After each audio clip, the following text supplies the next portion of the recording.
Assalamualaikum warahmatullahi wabarakatuh. Perkenalkan, nama saya Ruli Nasrullah. NIM saya 202101100050. Di sini saya akan menjelaskan tentang sifat dan karakteristik sensor dan transducer. Terdapat dua jenis sensor.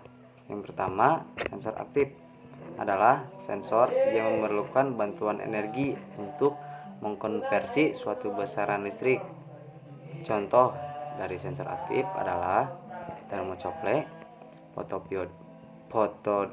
fotodiode, dan piezoelektrik. Satu lagi, dan generator. Yang kedua, sensor pasif.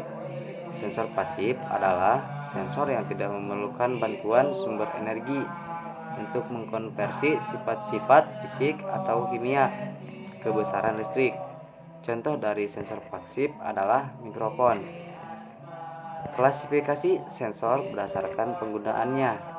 Yang pertama, sensor akselerometer, yaitu mendeteksi perubahan posisi, kecepatan, percepatan, dan kemiringan. Yang kedua, sensor cahaya. Sensor cahaya ialah sensor yang digunakan untuk mendeteksi jumlah cahaya yang mengenai sensor tersebut. Yang ketiga, sensor suara. Sensor suara adalah sensor suara ialah sensor analog yang digunakan untuk merasakan tingkatan suara, seperti menerjemahkan amplitudo, volume, akustik suara menjadi tegangan listrik untuk merasakan tingkat suara. Yang keempat, sensor tekanan. Sensor yang digunakan untuk mengukur jumlah tekanan yang diterapkan pada sebuah sensor.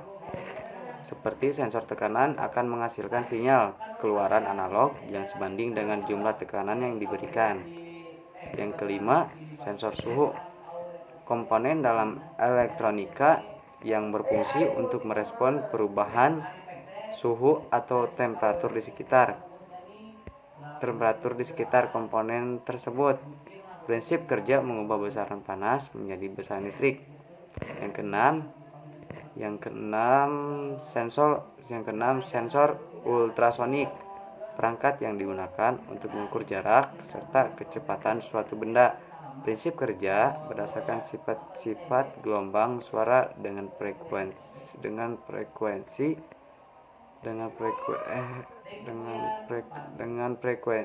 frekuensi lebih besar daripada rentang suara manusia. Itu saja yang dapat saya sampaikan. Wabillahi taufiq wal hidayah. Wassalamualaikum warahmatullahi wabarakatuh.